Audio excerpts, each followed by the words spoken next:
Thanks, everybody. All right, all set. Okay. So good afternoon, everyone, and thank you. We've had a chance to just get settled down as we now turn to another public meeting of the Massachusetts Gaming Commission. And because we're holding this virtually, we'll do a roll call. Commissioner O'Brien, good afternoon.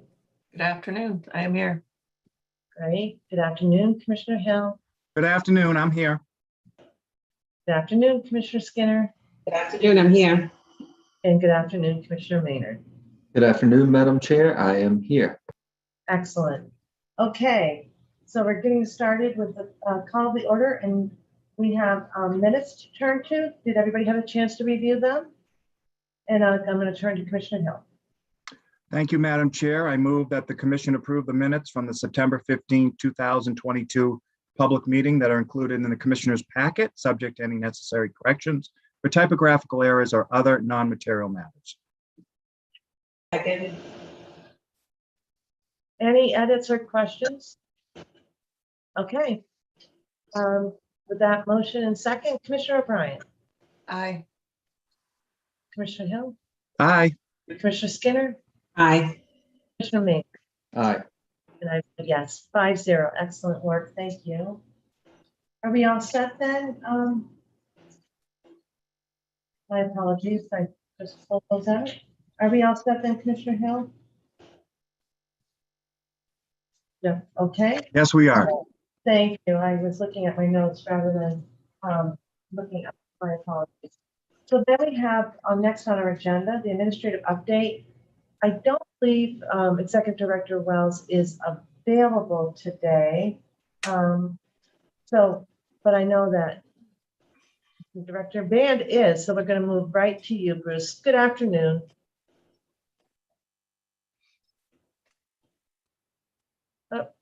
Bruce, you're on mute. There we go. Sorry. I'm having problems with that evidently, aren't I? 2 days in a row. You know what? You're on mute. We're not living in these days, right? That seems it exactly.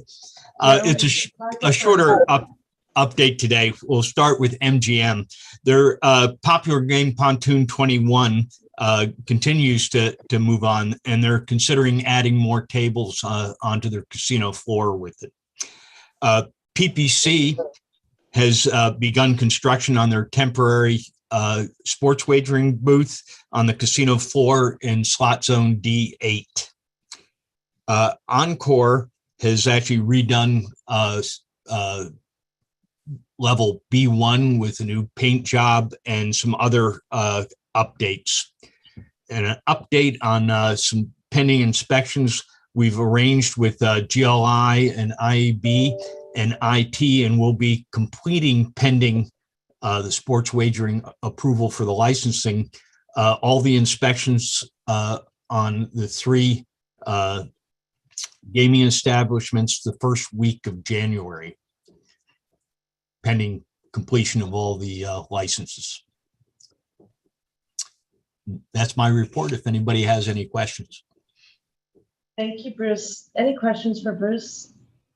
Bruce, just a quick one. Sure. The Pontoon 21 game at MGM. Yes. They are considering increasing the number of tables. How many do they have now? 6. It's pretty popular then. They just, sorry, Commissioner Skinner. oh, that's okay. They completed their test period of the progressive game. Still kind of ongoing for the one part, but they're just looking to see if it's worth them adding additional tables at this point. So, thank you. And that was my question, Bruce. If I remember correctly, they were just that new game was actually just it wasn't expanding the number of table games; it was a replacement. But now you're saying it's going over so well that they are considering expanding that number. correct. That's good. Excellent. Thank you. Any further questions for Bruce? Okay. Then we're going to turn to our Chief People and Diversity Officer, David Muldrew. Good afternoon. And David, you're going to present us with an update on the vacation time policy, and I think that you're going to be looking for some formal action from the commission. That is correct, Madam Chair. Okay, excellent. Good afternoon, Madam Chair and Commissioners. HRD has a prior practice for vacation rollover was 2 years. HRD, as of right now, and will going forward up to year 2024, will be allowing 4 years rollover. So there isn't anyone in danger regarding that because it's a 4-year rollover. And I am requesting that the Madam Chair and the commissioners vote to continue following the HRD, because that is coming from Executive Office, the HRD, that is their practice right now to allow a 4-year. So if we continue and vote for that, then probably going into 2023, we'll get notification as to when that may change back to two years. So that's the finding on our end. Questions for David on this? So the clarification is rather than 2 years, HRD has adopted at this moment in time 4 years. That is correct. Questions? And the concept is otherwise folks there's nobody in danger of losing their vacation time at this time. That is correct. Commissioners, any questions? Otherwise, David is looking for formal action from us. Are we able to do that today? Madam Chair, I would be more than willing to make a motion Thank you. at this time. I move that the commission adopt the same adjustment to the vacation carryover policy that the Commonwealth's Human Resource Division has implemented as discussed here today. Second. Thank you. Any edits or questions? Okay, Chief Muldrew, we're going to go ahead and vote. Commissioner O'Brien, Aye. Commissioner Hill, Aye. Commissioner Skinner, Aye. Commissioner Maynard, Aye. and I vote yes. Thank you very much. That should add clarity and consistency for you, Chief Muldrew. Thank you so much. Madam Chair, thank you, Commissioners. Okay, have a good weekend if we don't see you. Now, moving on to item number 4 in our racing division. Good afternoon, Dr. Lightbow. Good afternoon. So we have a number of items today. The first one, we'll start with Plainridge, and we have Steve O'Toole, their Director of Racing, as well, if you have any questions. Our first item is the Plainridge request for the 2023 premium free period. It's in accordance with Mass General Law 128C, Section 2(4). They've requested Sunday, June 18th, 2023 through Saturday, September 9th, 2023. And my recommendation is to approve this request.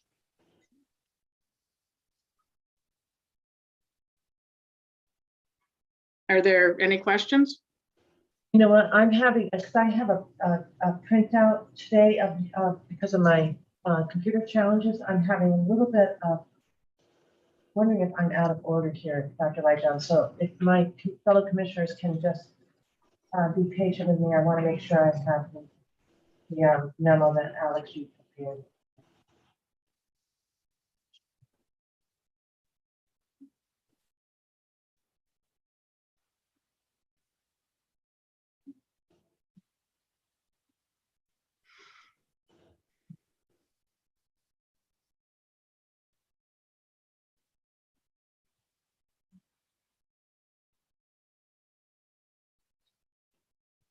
Commissioners, are you all set in terms of where we are? So it's, oh,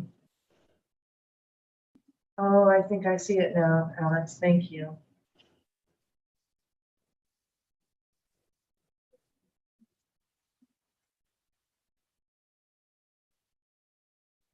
Let's see everything. The items for Plainridge were, for this section, were submitted as part of their license to race for 2023. So there's not a separate letter for each one like there is for Raynham and Suffolk. And I included the exhibits that they were submitted as in the But I'm packet. looking at, and that's all that I have that and nothing else, right? Okay, so it's on the exhibits. I've got it.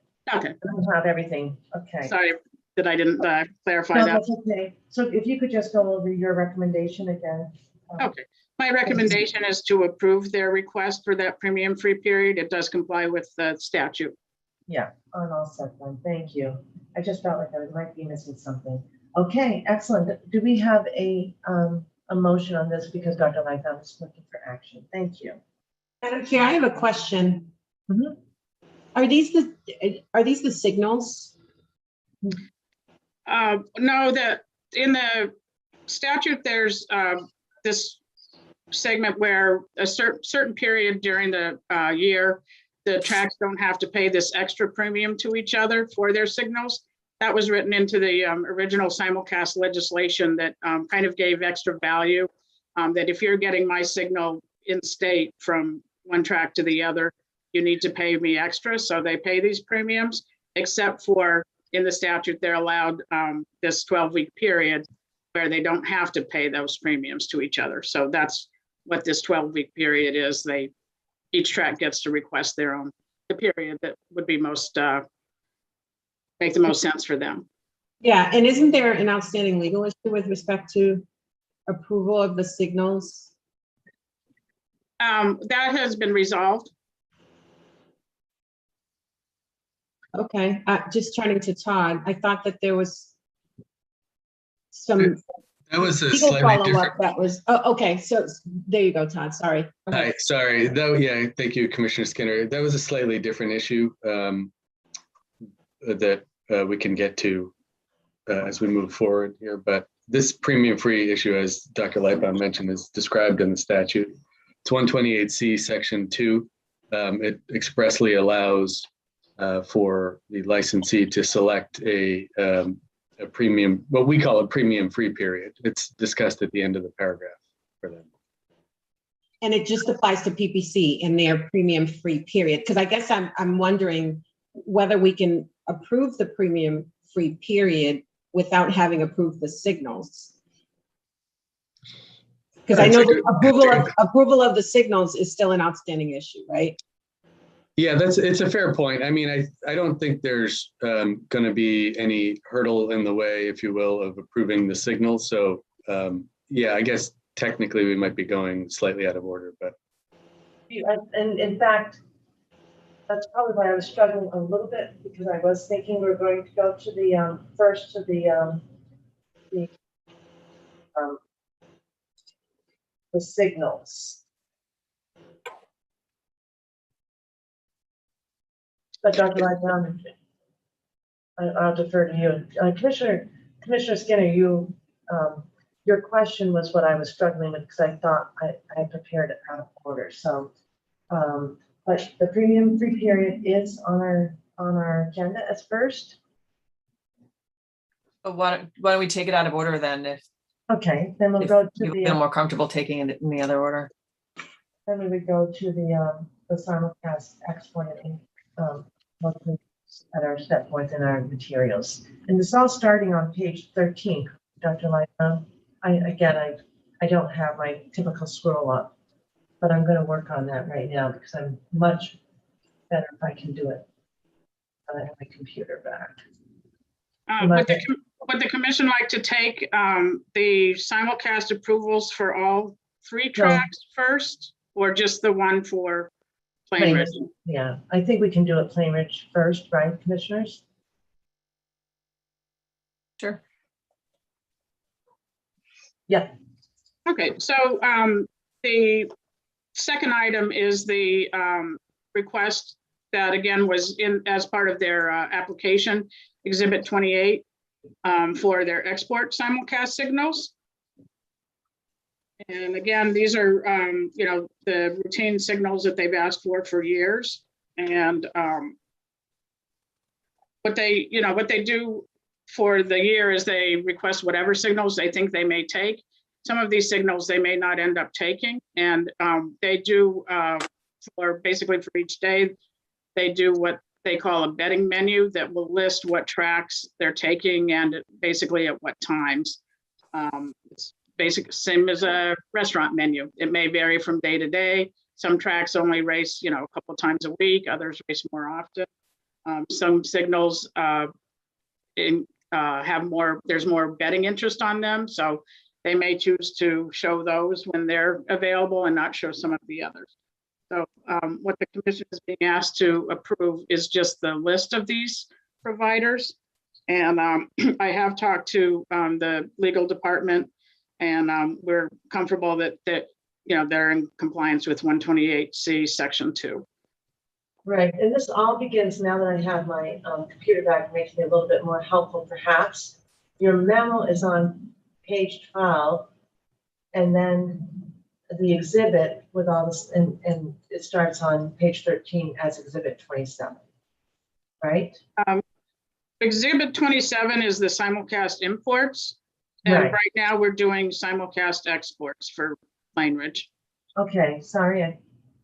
Yep, okay, and that begins on page what? 19. I think it's 19. 19. That's what the letter is anyway.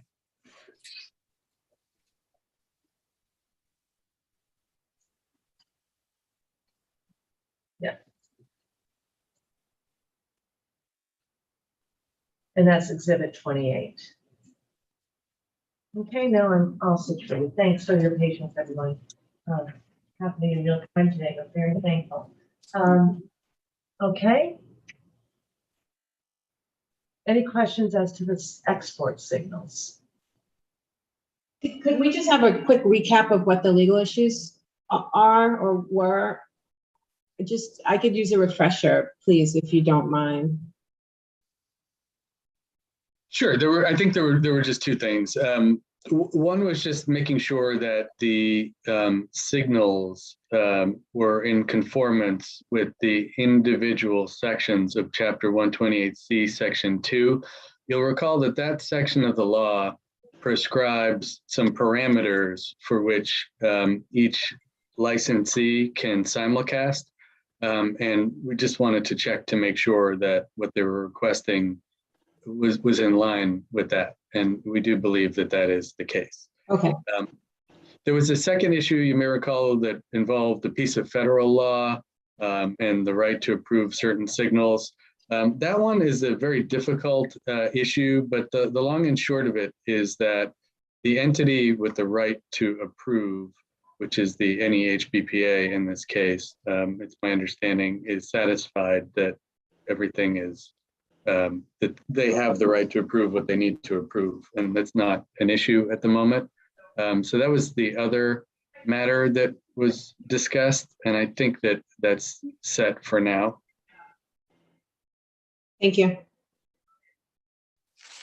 Okay, so why don't we turn to then if there are questions about the actual export signals for Dr. Lightdown first, and if not, then I know that we have Director Toole here, so I don't know if he has wants to add anything with respect to the export signals or the import signals, and then of course the premium period. Apologies. So, Steve, I don't know if you wanted to add in before we make any take formal action. No, Commissioner, I think it's self-explanatory, but just for clarification, export would be our live races going out to outlets, and import would be the other tracks when we decode them and bring them down through our system to show the public and wager on here at Plainridge.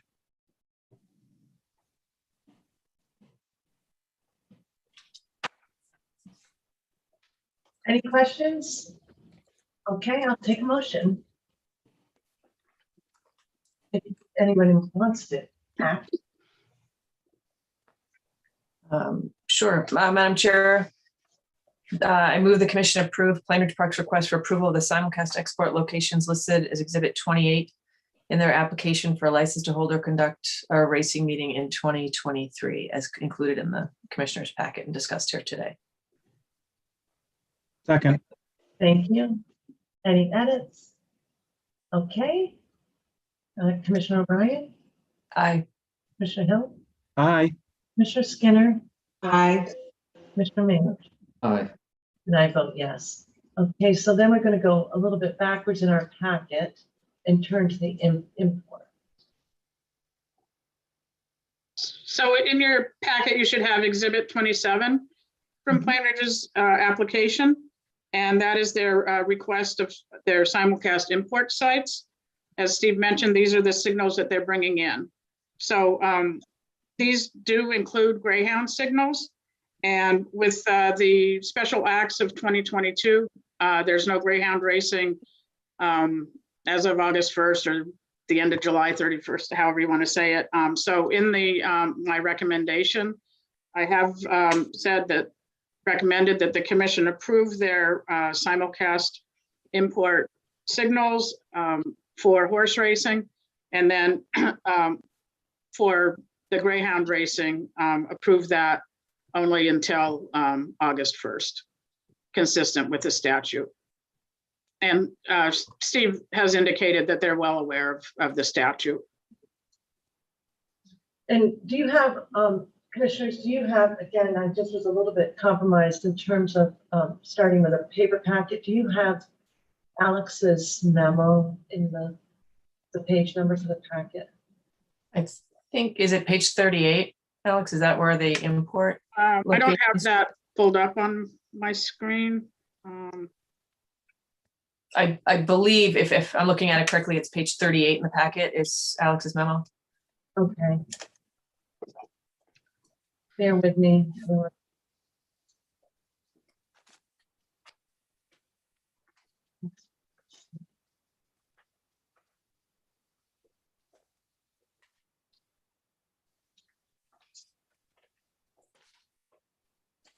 Alex, I knew that there would be a memo.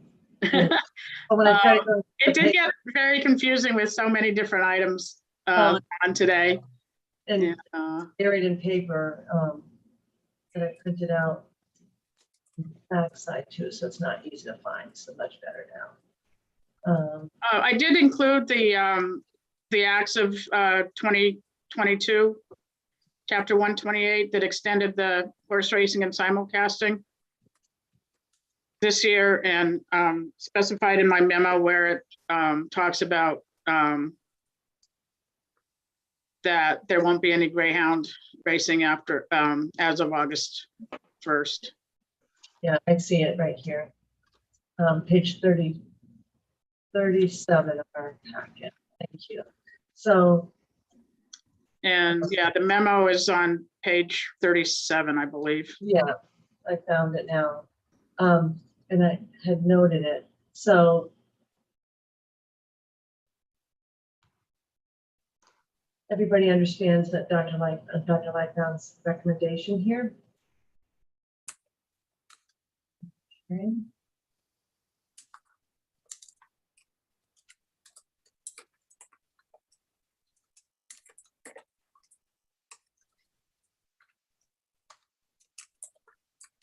I think that probably we will want to make sure we note in a motion Dr. Lightfound's recognition around the Greyhound dog racing. Is anyone comfortable with that?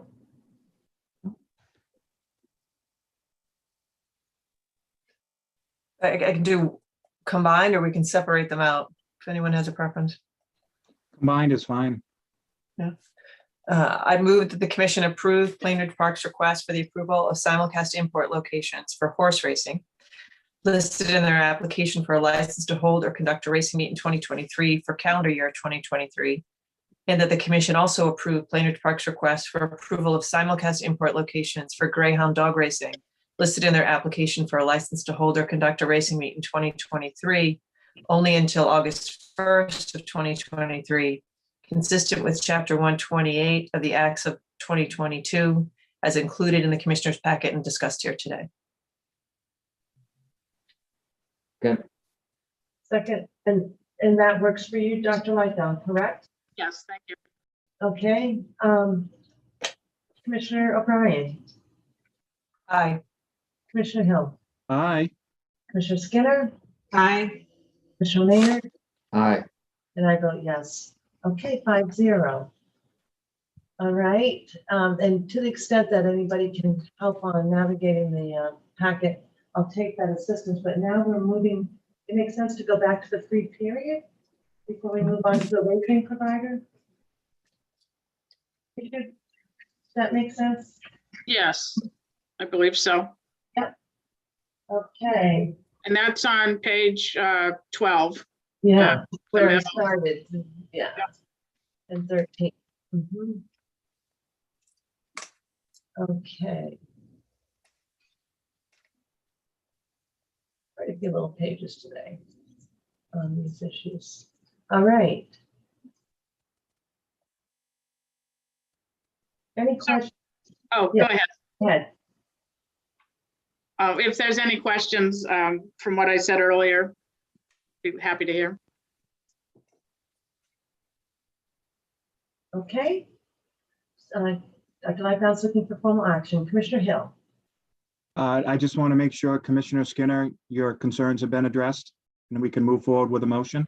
Yes, thank you, Commissioner Hill. I just, the last time we heard about the signals, it was presented as, a legal issue. And it was significant enough that we didn't vote on that portion of the PPC application. And so I guess I was a little confused because I was expecting sort of a more affirmative, I guess, closeout of that legal issue from our legal team. But I'm good now. I'm clear. I hear that whatever the legal issue was has been resolved. So I'm satisfied and ready to move forward. Thank you. Then, Madam Chair, I'd be willing to offer a motion at this time. I would move that the commission approve Plain Ridge Park Casino's request for 2023 premium free period as included in the commissioner's packet and discussed here today. Second. Thank you. Any further questions? Okay. Commissioner O'Brien, Aye. Commissioner Hill, Aye. Commissioner Skinner, Aye. Commissioner Maynard, Aye. and I vote yes, 5-0. Just I think we can pin the issue, Councilor Grossman, that probably we need to circle back to see if we have to take if we should be taking further action on that component. Because I don't think today's action addresses that outstanding issue, at least in perhaps substantively it helps us, but we still have procedurally, we need to return to that, I believe, right? I think that's fair, just so everyone knows what we're talking about. There's a couple of references in different parts of the law to the Interstate Horse Racing Act of 1978, which is a federal law discussing certain signals and the like. And we were just attempting to wrap our arms around that issue. So I would agree that that would certainly benefit from some future discussion. But I think for today's purposes, we're okay. Good. And so I'm just noting for our schedules, we do need to return to that and finalize that work. As today's a good reminder, and thank you, Commissioner Skinner, for that. Okay, so I know that Crystal's hearing this, and Todd, you'll circle back with Crystal and we'll find time to for that piece of business. All right. So now moving to the Plain Ridge Park request concerning the account wagering.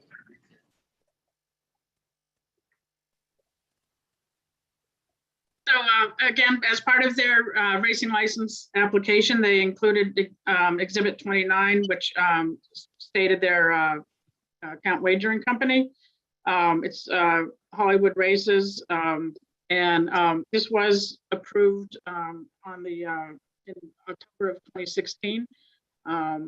Originally, Plain Ridge had their own in-house account wagering company, and when Penn came in, they eventually moved over to Penn's account wagering company.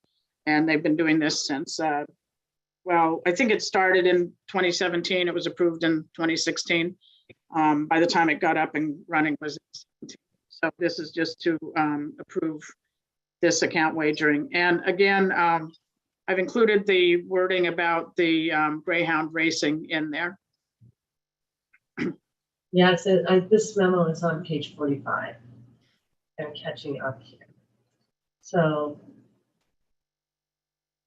and again, if you, as you noted, Alex has included the proper chapter.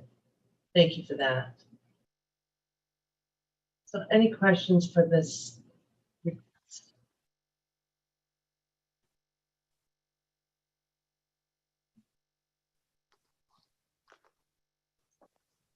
You need to action from us today on this? Yes, I do need a vote on that. Need a That's vote. a vote. Yep, I move that the commission approve Plainridge Park's request for approval of their account wagering through Penn ADW LLC DBA Hollywood Races using the eBEC Technologies platform listed as Exhibit 29 in their application for a license to hold or conduct a racing meet in 2023. And specifically further that Penn ADW LLC DBA Hollywood Races not accept wagering in Massachusetts on greyhound dog racing after July 31st, 2023, consistent with Chapter 128 of the Acts of 2022. Thank you for that, Commissioners. Do I have a second? Second. Thank you. Any questions? Okay. Commissioner O'Brien, Aye. Commissioner Hill, Aye. Commissioner Skinner, Aye. Commissioner Maynard. And Commissioner Maynard, I didn't quite hear. Aye. Okay, thank you. And I, Sorry. yeah, 5-0. Thank you. That was me, my end. Thank you. Okay, then Director O'Toole, are you all set for today's business? Yes, Madam Chair. Thank you very much for the positive votes. Okay, happy holidays if I don't see you again, but I wouldn't be surprised if somehow we still have some more business to tend to before the year end. Something Thank always seems to come up, doesn't it? In a good way. Yeah. Congratulations for today, and thank you for a great season. All Thank right. Then thank you, Steve. Dr. Lightbound, we'll move on to Suffolk's request. I see that we have some parties of interest. If you want. Yes. Thank you so much. We have Michael Buckley, the new COO of Suffolk Downs, is on, and Bruce Barnett, as you all know, Bruce for many years, representing Suffolk. And we can go out of order again on this, and we can start on page 49 of the packet with the simulcast import signal approval. Okay, we'll do the imports. Right. So with no live racing, No exports. Suffolk isn't doing an export, exactly. So they're looking for their simulcast import locations.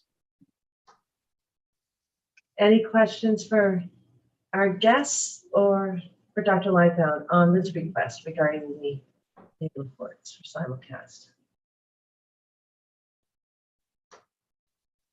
And again, on this one, on my recommendation, I did split the signals out between the horse signals and the greyhound signals, consistent with the acts of 2022.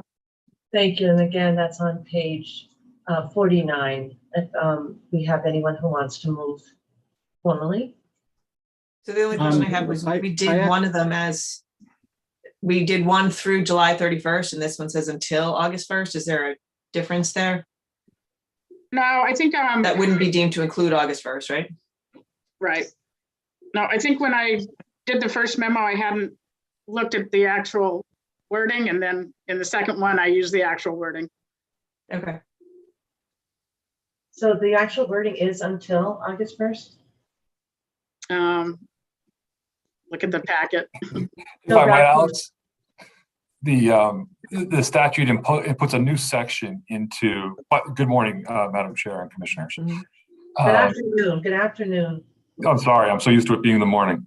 The statute inserts a new section into Chapter 128C and has a provision that says the section of the special act that does the insertion takes effect on August 1st, 2013. We would read an approval until August 1st, 2023 to end on July 31st, as with the other one, if that helps. Until up to, I think. And That's on page 54 in the packet. The very last sentence of the acts is the part that indicates the date that goes into effect. The beginning of that is right in the beginning of the acts of 2022, where as Bruce mentioned, it makes an insertion. Right. So whether it's through July 31st or until August 1st, in either event, once you get August 1st, it's no longer authorized. Right. Right. That's certainly how we, And I'll use the wording in the statute in my letters going out to the tracks saying that, you know, they've been approved for, simulcasting, and I'll use the actual wording of the statute on the Greyhounds. Brian, you comfortable with the language? Yeah, I just wanted to make sure because we had through 31 and then until 1, but they're meaning the same thing. So consistent with the statute. Do you want to take a stab at a motion? Madam Chair, I don't know, Commissioner Hill was leaning in, ready to go. Leaning in with a question and not knowing if this is the forum to have this discussion. But I think we need to be educated on exactly where these signals are going to be happening, as there was a couple of newscasts this morning, actually, showing that the development of the property where you currently are is no longer going to be in existence in the very near future. So I think, or at least as one commissioner, I'd like to know what's going to happen once the development starts and where it is that people are going to be able to go and place wagers on your signal. thank you, Commissioner. I haven't seen those reports this morning, but as the Commission might recall, the licensee that's before you sold the real estate of the property in 2017 to a development company. They have been developing the property in phases since then. They began, as I understand it, in the sort of the Revere side of the property, and are doing piece by piece. We're a leased tenant there. Our lease was recently extended for at least through 2023. And it is, as you say, at some point, we will have a situation where the building we're in is going to come down and we're going to need to find a new home.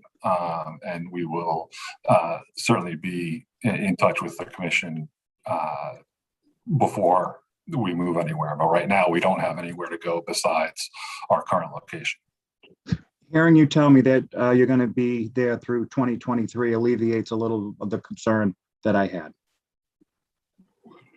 We have a lease that's at least through 2023, and not knowing what the future holds, we would be before we go anywhere else. We'll be back before you, certainly, but I just don't want you to think I'm saying there's no way that a move might happen before the end of 2023.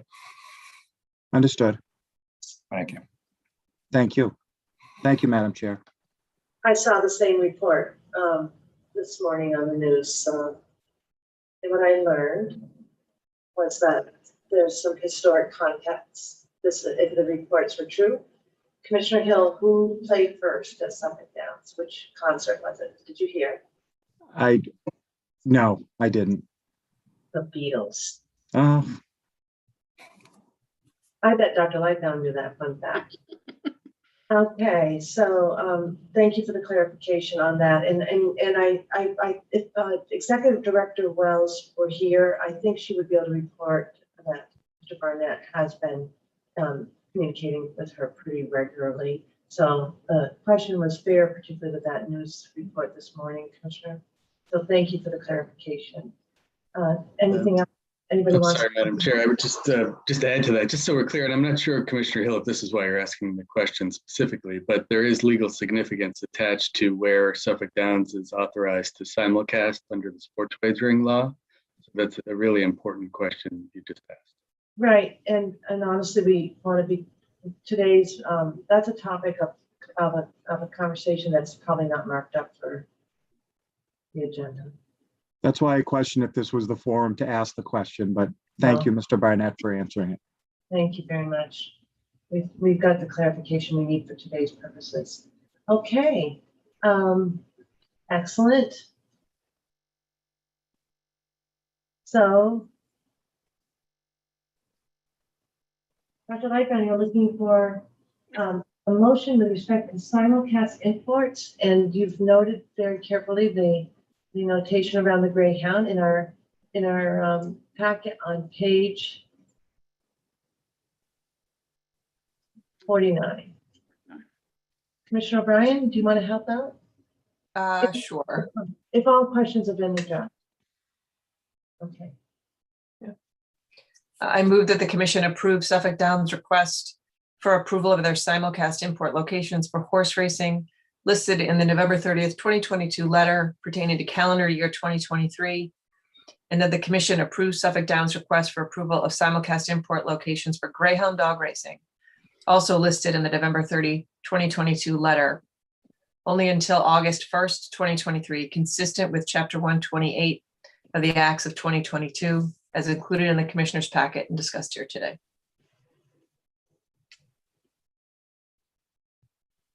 Do I have a Second. Thank you. Okay. Any questions or edits? All right, Commissioner O'Brien, Aye. Commissioner Hill, Aye. Commissioner Skinner, Aye. Commissioner Maynard, Aye. and I vote yes, 5-0. Okay. If we can now turn to the premium free period, probably makes sense, right? That's on page 47 with the packet. Thank you. And this is very similar to what you just did for Plainridge, just different dates. They've designated from October 9th, 2023 through December 31st of 2023, and it does require a vote. And there's a letter from Mr. Buckley, thank you, dated November 30th on page 48 to support this. Any questions for Mr. Buckley or Mr. Burnett on this? Okay. You need a formal action from us on this free period? Yes, Can please. I have a motion? Madam Chair, I move that the commission approve Suffolk Downs' request for a 2023 premium free period as included in the commissioner's packet and discussed here today. Second. Thank you, Commissioner Skinner. Okay, any further questions on this? Okay, Commissioner O'Brien, Aye. Commissioner Hill, Aye.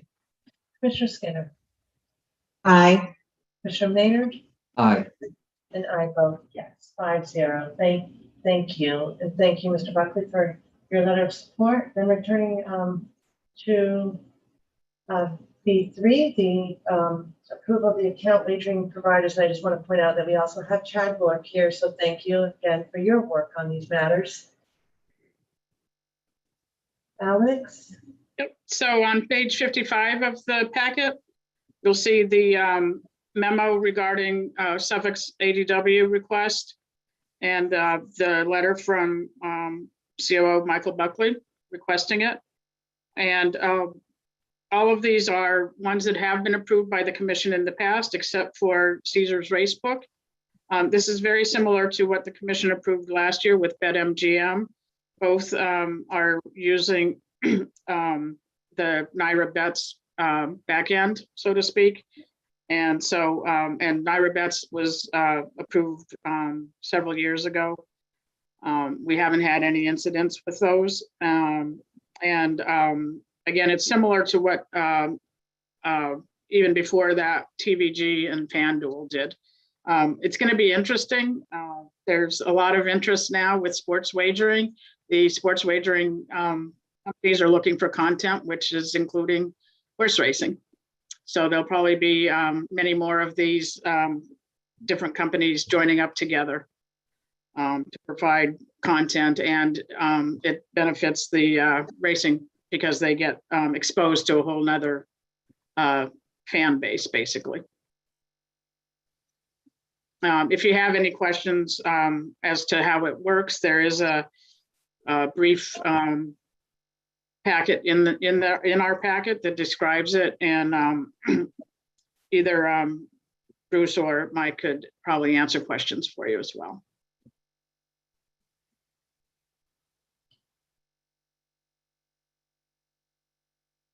I think the only thing I'm looking for clarity on, because I remember the BetMGM discussion last year, we initially voted everyone through on ADW, came back on the BetMGM. And just for sort of point of distinction, because we're going to be discussing BetMGM and Caesars in the not too distant future, that the level of review that we have in this context is very different than the level of review that we have in either the gaming context or the sports wagering context. So I think maybe that bears stating, as we're being asked to sort of vote on authorizing them to come in this context. Yes, and part of my recommendation does include the fact that these companies are only being approved for horse wagering. And they would have no effect on any other license that may come in front of the commission. Right. But then, and even that has a different level of review than our other levels of review in terms of gaming and. Sure, yeah, exactly. Commissioner O'Brien, I was struggling with how to raise this issue, but well, again, last year we recognized that there is a different level of review, and it meets legal standards and our statutory and regulatory scheme.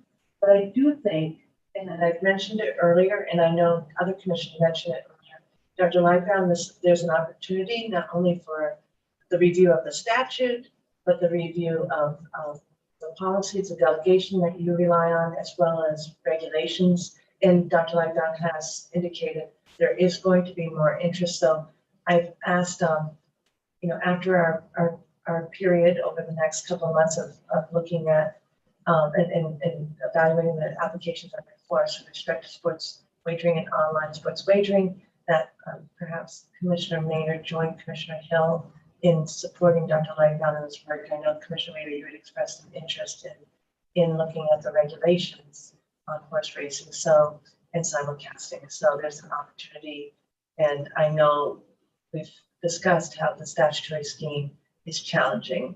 So there's a lot of work. To the extent the commission can be helpful with respect to the statute, that's great, but we also need to look internally at our regulatory scheme here.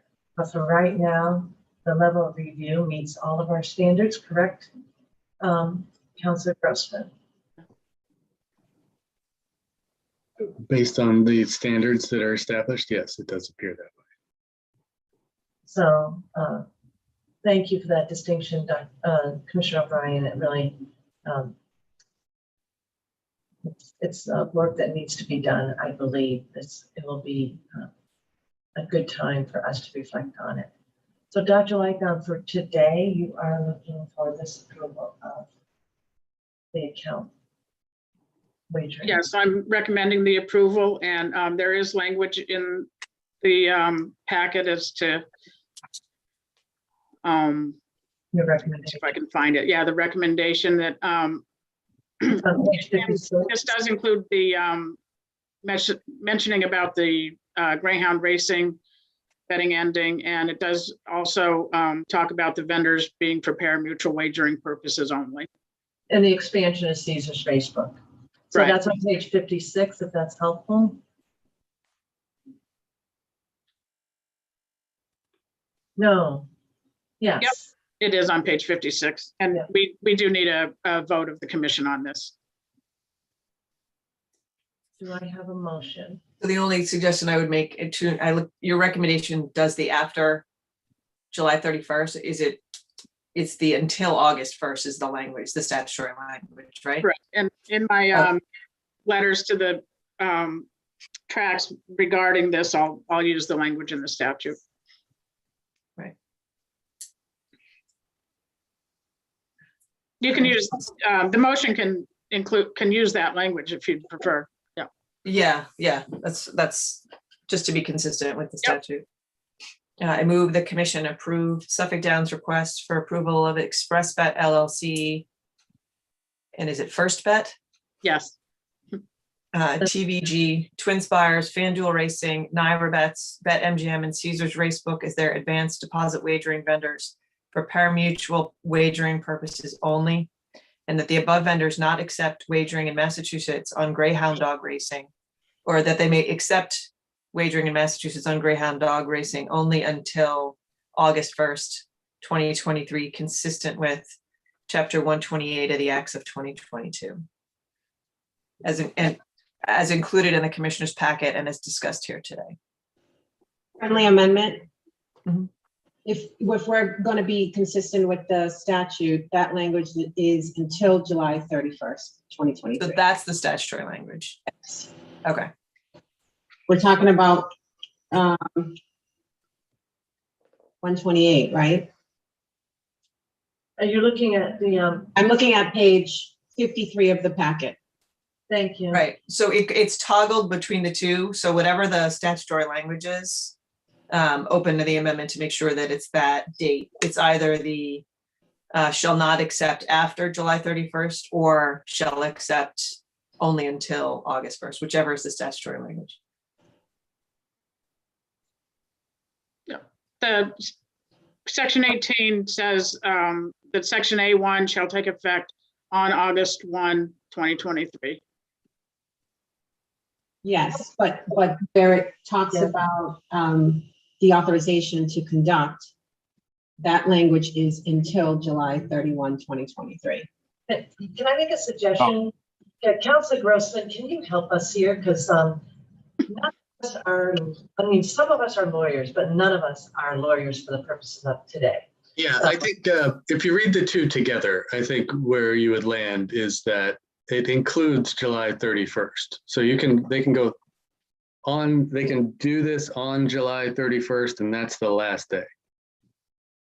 So what language should our motions all reflect? And We could say through July 31st and ending on August 1st.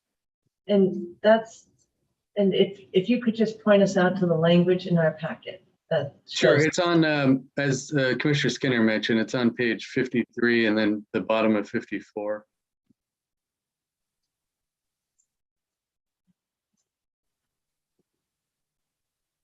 And could you tell me what section, please? Oh, sure. So the whole thing, if you want to kind of work backwards, if you look at on page 54, at the next to last line is section 18. The See effect that? lane, the actual effective date of the act. Right, that's the effective date of the whole thing. So that coincides with the idea that throughout they amended the dates of different statutes to run until July 31st. So I think clearly the intent is that it include the entirety of the month of July 2023 and end on August 1st. And just to clarify, the language until July 31st, 2023 is in section 17. So I think it's fine to use either, but when I said, when Commissioner O'Brien said be consistent with the statute, I understood her to mean the language in section 17. Because that's pertaining to Suffolk in particular. The 17 pertains to Suffolk. Yes. Madam Chair, may I, with Mr. Grossman's Thank permission, maybe add something or hope to add something helpful? The section 18 at the bottom of the second page of the statute is not an effective date for the whole act. It's an effective date for section A1 of this particular session law. And section A1 at the very beginning of the act is the section that inserts a new section into chapter 128C that, without mentioning any date, just says effectively there shall be no wagering on dog races. And so there's no, across the licensees, there's no provision of the special act that says either as of August 1st or until July 31st. The until July 31st language in section 17 relates to the perennial reauthorization of Suffolk Bounce's authorization to be a racing meeting licensee and to conduct simulcast wagering. Yeah, I think that's a fair clarification. That's right. It's not the entire act. It's just that one section up above. But I think the dates were intended to be read kind of together. They all are set to take effect at the same time, essentially. More or less. Yeah. But that's a good clarification. Thank you. So the original language then is fine that I read in, right? Because until 8/1/23, or they shall not do it after 8/1/23. From my perspective, it's fine, but that's the least important one here. No, it was more of a question out to the other commissioners, but I appreciate your feedback. I'm imagining Mr. Buckley's thinking it's one day of business that we're talking about. So let's make sure we're clear. And I guess what I'm saying is that always there can be clarity in a statutory scheme. But if I'm not hearing any objection, I think what we're hearing is until August 1 works. Mm-hmm. And so I withdraw my friendly amendment request. I point out that August 1st is my birthday. I will remember the discussion next week. And my 1-year anniversary. And that's right. And we'll celebrate and we'll remember this discussion in the one day. But I think I really am I am deferring to our legal counsel on this completely. I am not weighing in on the interpretation. So I'm hearing that you are comfortable with until August 1st. I second the motion Commissioner O'Brien made. And on the record, I've got Councilor Grossman saying until August 1st. Yeah, I think everyone understands, right? It's like, beginning on August 1st at 12:01 a.m. they cannot accept Greyhound wagers. At midnight, my not word. 12:01. At the stroke of midnight. Stroke of midnight. Commissioner O'Brien. Aye. Commissioner Hill. Aye. Commissioner Skinner. Aye. Commissioner Manning. Aye. And I vote yes. Thank you. And Dr. Lightbound, thank you for your good work on bringing the statute into play. All right. So that's all of our business for Suffolk Downs today, correct? Yes, that's correct. Okay. Thank you, Excellent. commissioners. Thank you very much, commissioners. Thank you, Mr. Buckley and Mr. Barnett, and happy holidays if we don't see you. And again, I wouldn't be surprised as I just mentioned to Director O'Toole to see you, but just happy holidays. So thank you. Thanks again. Thanks. Okay, then we're going to turn to Raynham Park. And they have just the import as well. And I see Ms. Rodriguez. Good. So we have Sue Rodriguez, the Assistant General Manager, and I believe Joe Capucci, their Comptroller, is also on. And again, as you said, they just have the simulcast import signals, and they have their list of sites. And again, similar to what we've done with the other two tracks, my recommendation is to approve the horse signals for the year and the Greyhound signals until August 1st of 2023. And it does require a vote.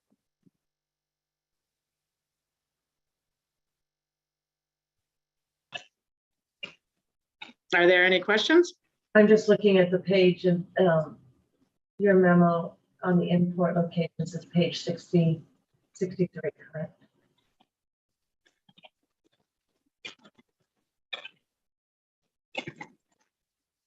Yep, 63.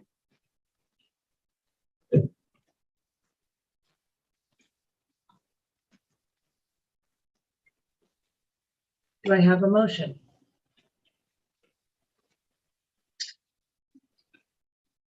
I move that the commission approve the Massasoit Raynham's request for approval of their simulcast import locations for horse racing listed in the December 1st, 2022 letter for calendar year 2023.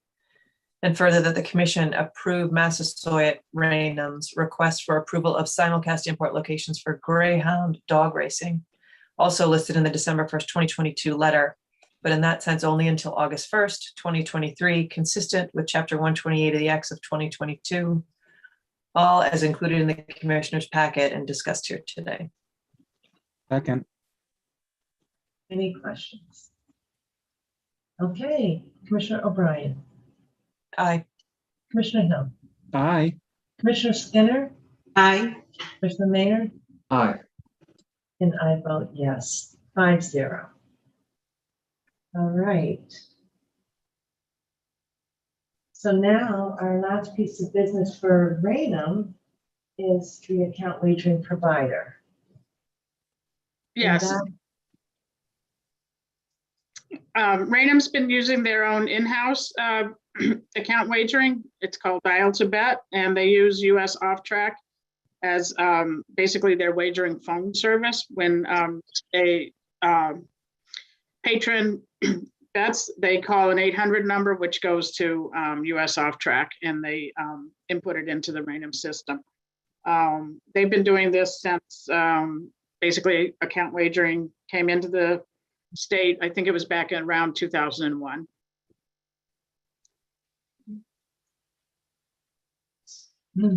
So this is on page 69. Again, Dr. Lightbound does acknowledge the piece around the greyhound dog racing. Do I have a motion?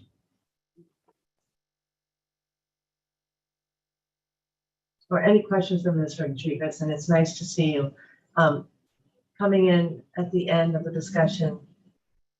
Makes it a little bit simpler, but there are no questions. We'll take a question. I move that the commission approve Massasoit Raynham's request for approval of Dial to Bet and US Off Track LLC for account wagering as listed in their December 1st, 2022 letter, and further that Dial to Bet facilitated by US Off Track LLC be directed not to accept wagering in Massachusetts on greyhound dog racing after July 31st, 2023, consistent with Chapter 128 of the Acts of 2022. All is referenced in the commissioner's packet and further discussed here today. Second. Thank you. And questions, edits? Okay. Commissioner O'Brien, Aye. Commissioner Hill, Aye. Commissioner Skinner, Aye. Aye. and I vote yes, 5-0.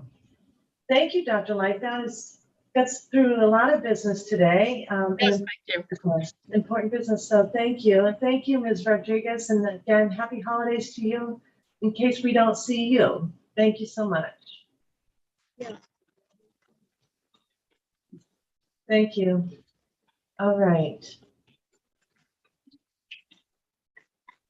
So now we're moving on to item number 5 on today's agenda. And we have both Director Vanderlinden and Dr. Andrews. Bonnie, good afternoon. Good afternoon. Good afternoon, Madam Chair and Commissioners. Happy Friday.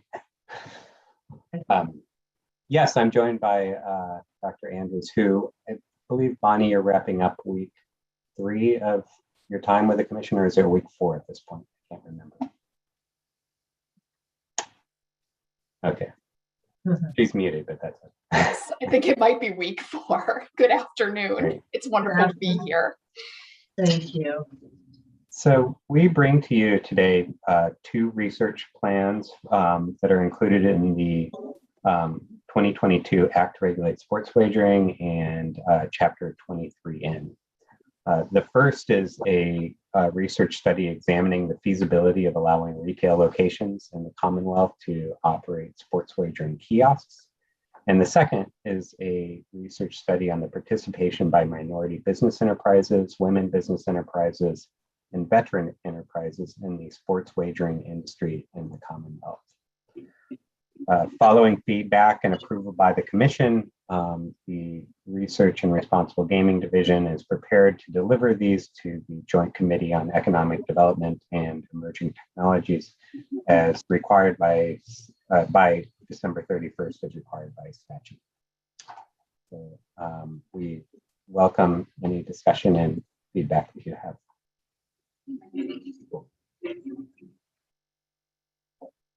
Mark, it might be helpful for you to just walk through the high points of your. Certainly.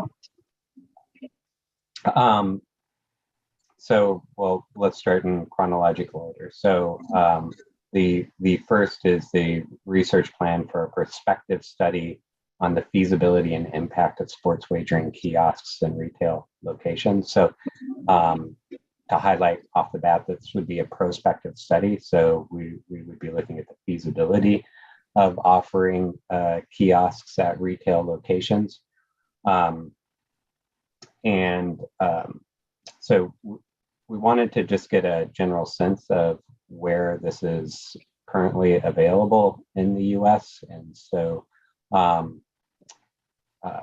with the help of Ying from the legal division and Bonnie, we did some preliminary research on this issue as it relates to other states. And we found there are 9 states: Arizona, Connecticut, Delaware, Kansas, Louisiana, Maryland, Montana, Ohio, and Washington, D.C. that allow kiosks in non-gaming settings. So that would certainly be an inspiration for us to continue to explore this.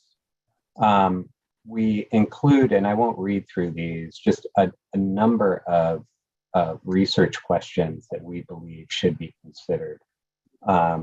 Of note, I think, is the impact on lottery. And so this actually came up back in a meeting in August with Treasurer Goldberg, who had indicated that she was interested in the specific studies. So Bonnie and I met a couple weeks ago with Lottery Executive Director Mark Bracken, Emily, I'm not going to get her last name correct, but Kautonic, and Alberto Anzola from the lottery to make sure that their questions, their interests in this study were addressed. And I believe this was actually also shared with ABCC to get any feedback on that. There's a number of ways that this study can be explored. Obviously, if there are retail locations that are hosting sports wagering kiosks, much like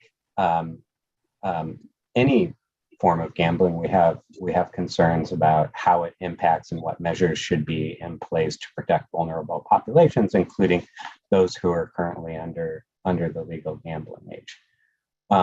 We're again, much like the rest of the Sports Wagering Act, how will this impact the current black market? What will the cannibalization be on existing casinos and or sports wagering availability in the state? So as we kind of unfolded this, we made sure that we were addressing each requirement that was outlined in Section 20, but also we expanded upon that as well.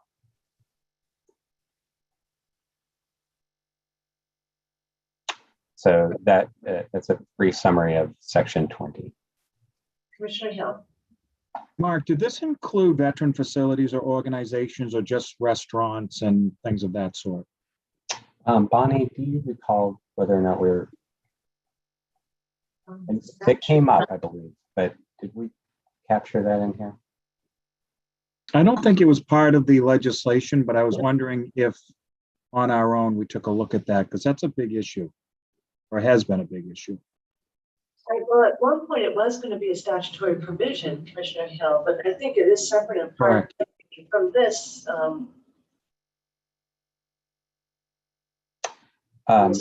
It doesn't appear that we captured that, but that's a really interesting point, and we would be happy to include. I assume you veterans organizations only, or fraternal organizations, or one or both. Well, I think both actually, but the more important subject is the veterans organizations, as that has been talked about a lot up in the legislature. And as the chair mentioned, it actually in one version of the bill would have included them in allowing them to have slot machines and things of that sort. So I think it's important, if we can, even though it's not in the legislation, we should take a little bit of a look at it. Very good. We would be happy to include a specific point on that topic. And Madam Chair, if I can add one more thing. One thing we want to remember too, Commissioner O'Brien, can you remind me, did the Gaming Commission send any correspondence to the legislature around that topic? Remember, I think we had one send a short letter to the legislature on that. I think we did. Just something to check on.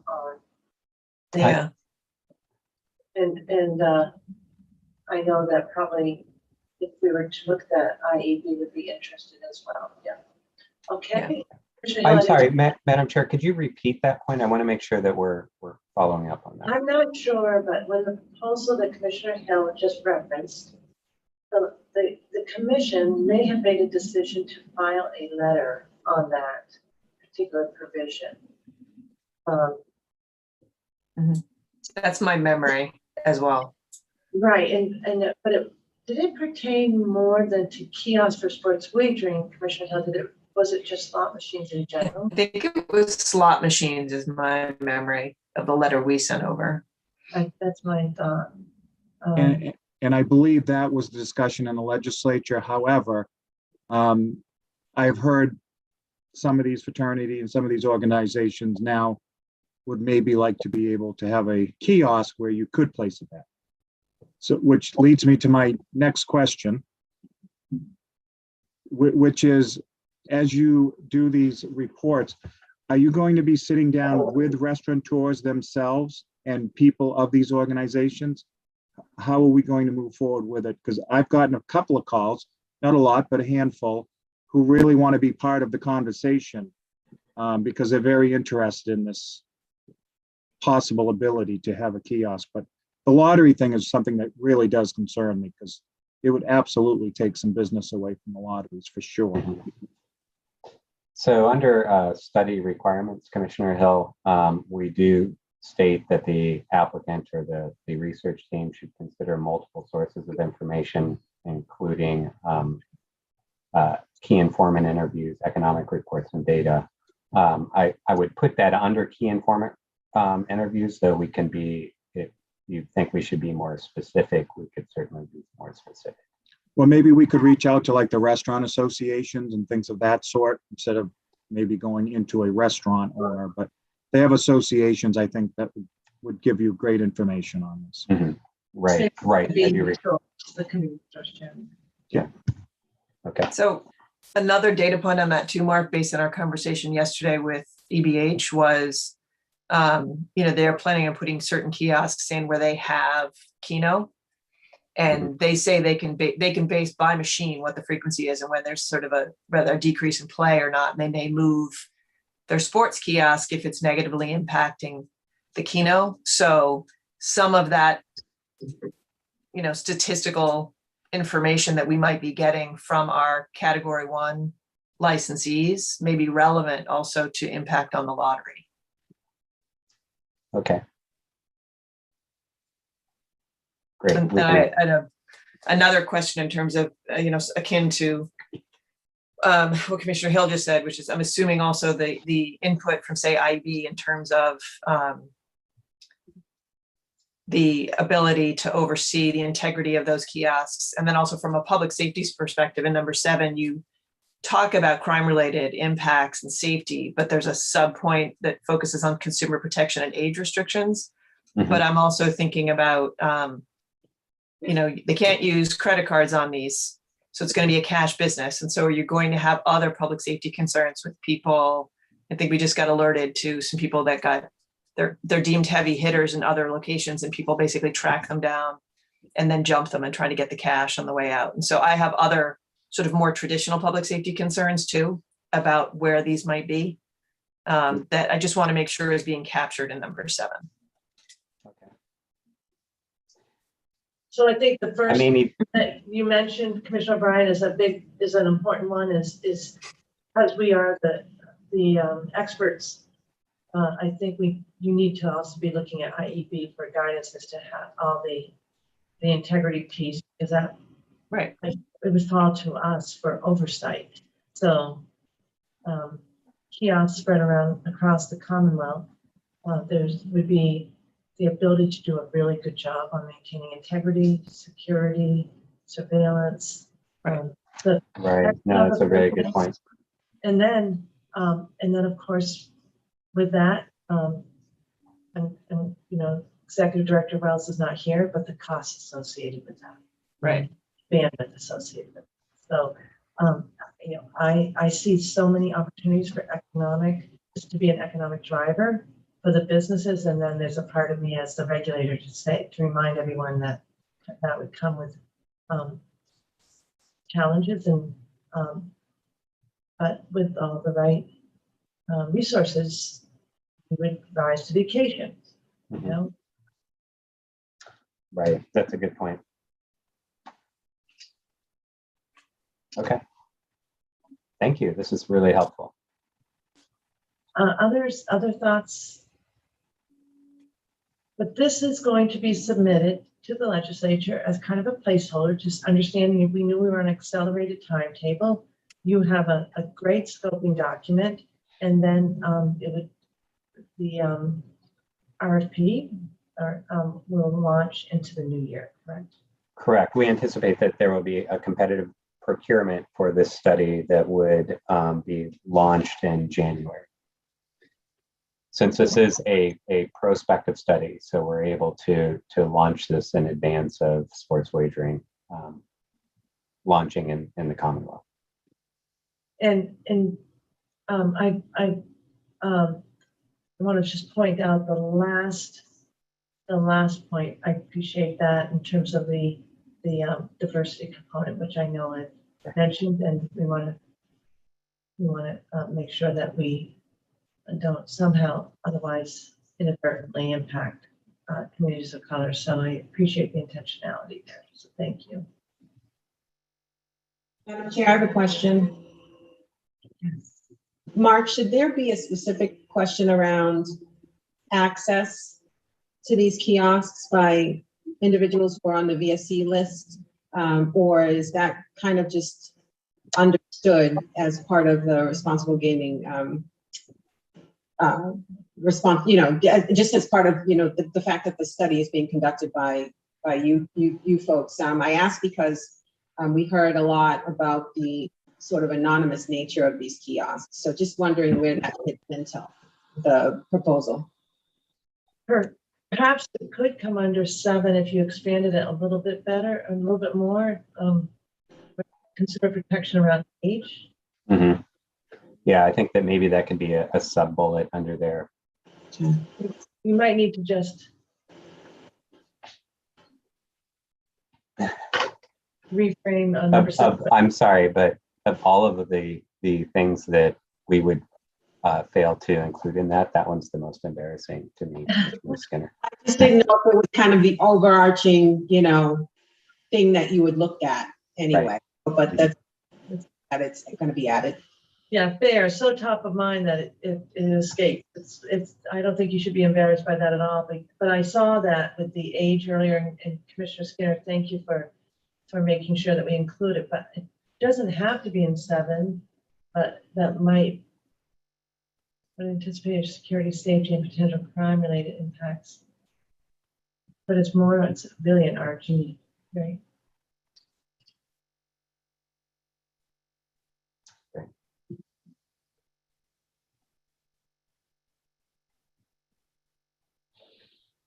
Okay. Anything else? Madam Chair, I wouldn't change the draft any, but I am interested on the parameters of question 3, because thinking about Commissioner Hill's point as so much that a veterans organization is running a retail location, how broad, Mark, is a retail location, right? Mm-hmm. Are we talking, it's easy to go automatically to, a sports bar or a something like that. But are we talking gas stations? Are we talking, what's the depth and how broad is Right. it? Yeah. Something that I'm thinking about. Right. And in number one, we say existing sports wagering market on retail establishments that serve alcoholic beverages on premise, such as restaurants and bars. I thought we included a piece in here about locations that don't serve alcohol, but we can, it dawns on me that maybe the term we move forward with kind of defining without truly defining retail locations and the breadth of what that may include. Bonnie, does that make sense? So and that Yes. certainly includes, veterans organizations, maybe fraternal organizations, convenience stores or gas stations, retail locations that serve alcoholic beverages and do not serve alcoholic beverages. Yes. Because I believe the legislation just referred broadly to retail locations. I think that's right. And it didn't give any definition, right? No, I don't believe it did. I think it was quite broad. So I guess in terms of next steps for this specifically, I think we built in a little bit of a buffer so that we can make these types of revisions before and bring it back to you at a commission meeting in the next couple of weeks, so that we can still have this delivered by December 31st. So.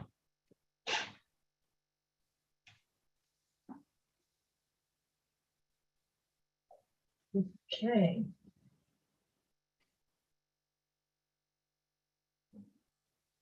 Then all set on that? I'm all set. Okay, and you're not taking, we don't need to have any formal action on that, just got some good input, right? Right. I guess we will take all of this input at a meeting in the not too distant future. When we bring it back, if the commission is satisfied that we've met your questions and requests, then it seems like there would be a vote to press it forward to the legislature. What's the deadline? December 31st. Excellent. Okay. So you'll coordinate with Crystal on that, just to make sure we get more timely. Okay, excellent. Definitely. Thank you. Yes. Okay. Then we're moving on to It's Section section 25. And so similarly, we wanted to provide some context and do some background work. And so Bonnie pulled together a section looking at the global and national context of examining diversity, equity, and inclusion initiatives across the gaming industry. I actually, and before I go too much further into this is a study that, as it's worded, requires it to be launched after the sports wagering industry has been established in the Commonwealth. And so while the kiosk study can be a prospective study, this will require a delay before we would procure this. And the exact timing of that, the desire would be that, the industry would launch, there would be a time for it to settle, and then a study like this would launch. So I think that if we were to include it in the research agenda for fiscal year 24 would be an appropriate time frame. the fiscal year? Fiscal year, so after July 1st. Of the year? July 1st, 2023. So that would be fiscal year 24. Commissioners, how do you feel about that? After, just after, not demonstrating any consistent trends or anything like that. Everybody comfortable with that interpretation? Okay. And so with that said, we similarly outlined a number of research questions that we would wish to examine, making sure that we met the statutory requirement for this specific study. And those are included for you beginning on page 3 of the proposal. I'm sorry, we didn't include page numbers on that, but the research questions begin there.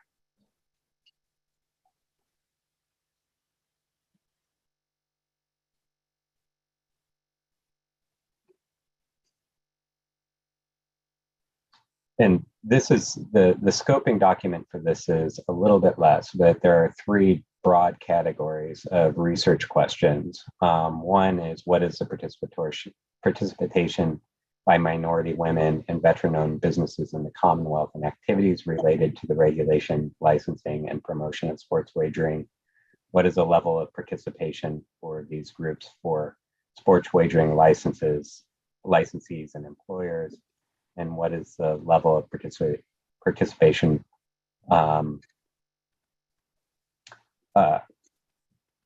with businesses that contract or provide services to sports wagering licensees and employers?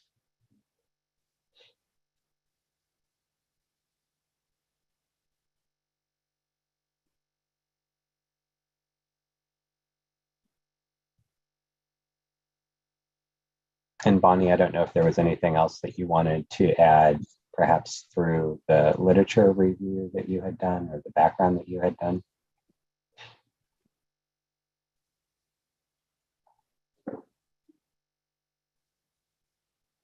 Really that I just kind of did a scan of what kinds of research, or current research, I should say, was out there in terms of looking at the industry more broadly.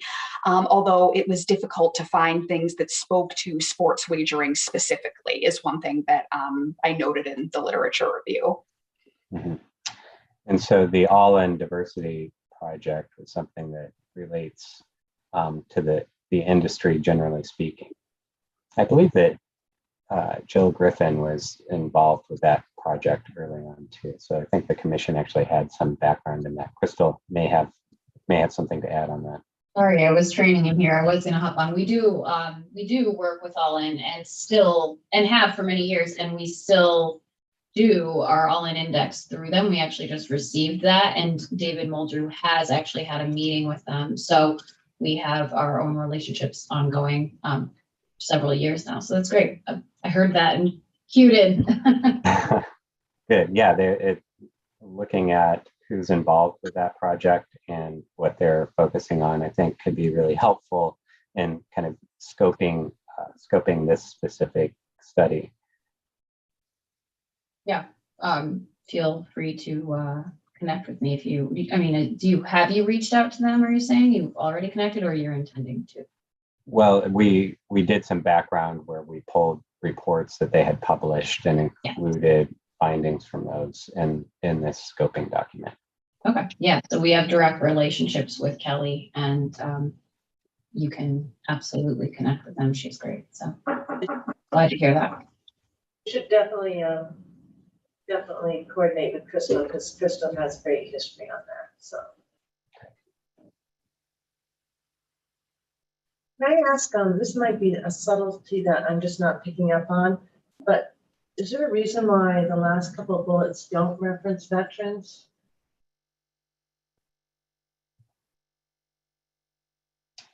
Reference the last couple of bullets. Was it that did the statute just not ask about veterans with respect to those particular points? Because above, you do mention both veteran business enterprises as well as veteran employees, but then the last 2 bullets. Oh, right. Yes, that was from the legislation. So I wondered. Interesting, huh?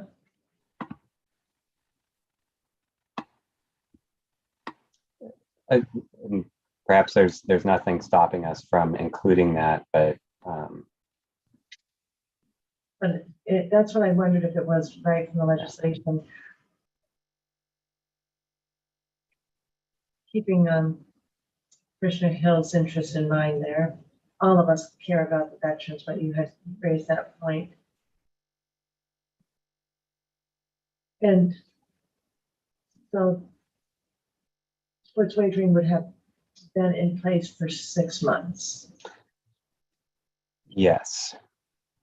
So by the time that if this is part of the FY24 research agenda that would launch in the coming July, there would be about, well, at the longest, about 6 months, but it's shorter than that if you're considering mobile.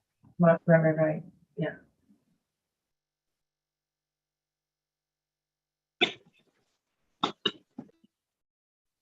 Okay.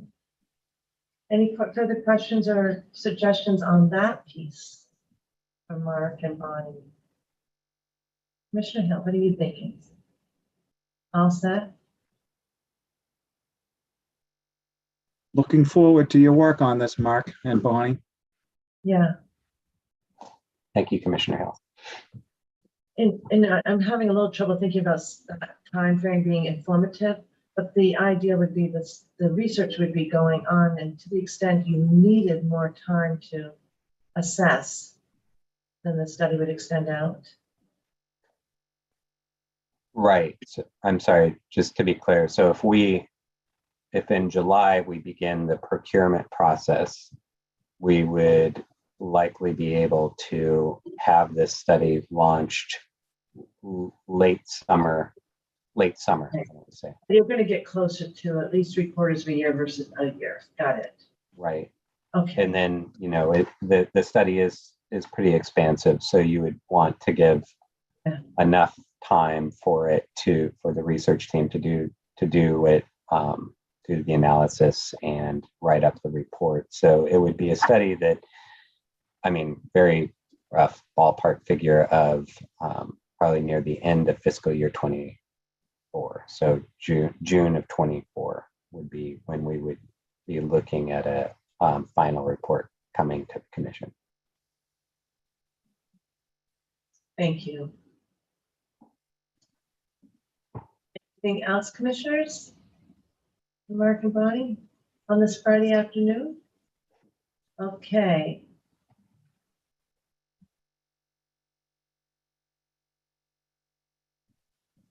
So you don't need formal action. And I think you're all set then on this piece of work. I know that when we first saw this, Mark, it was a challenge to think about how we could report. I think the legislature will be pleased with this, and we'll look forward to the actual submission, and we'll put that on our calendar so that we can make sure it's timely for them. Right. I actually think that we had another meeting identified where we can bring it back, but we can certainly meet I think we're still in very good shape to meet the deadline. Excellent. I feel, commissioners, don't you feel that we've addressed that burden, that statutory obligation? Okay. Well done. Thank you. Thank you all. Have a good weekend. You too. Thank you, Bonnie. Have a good weekend. Thank you. You too. Thank you. Okay, then we'll turn to any commissioner updates besides the one that's on our agenda. We'll turn first to Crystal. Crystal, as if Crystal hasn't had enough on her plate, and I can attest that there's a lot of late night around the clock work. My favorite was Crystal texting to say, "Oh my goodness, I am here," and I exaggerate, 6 a.m. and my office is locked. Yeah, that was started. I thought I was prepared on Monday, but I was a little bit. But we got the door unlocked, so we can hold the first issue of the week. We did, but anyway, I want to just say a big thank you to Crystal for, and for those of you who haven't yet met Brianna, she is here today, which is nice, and she is working right now in a temporary capacity to help Crystal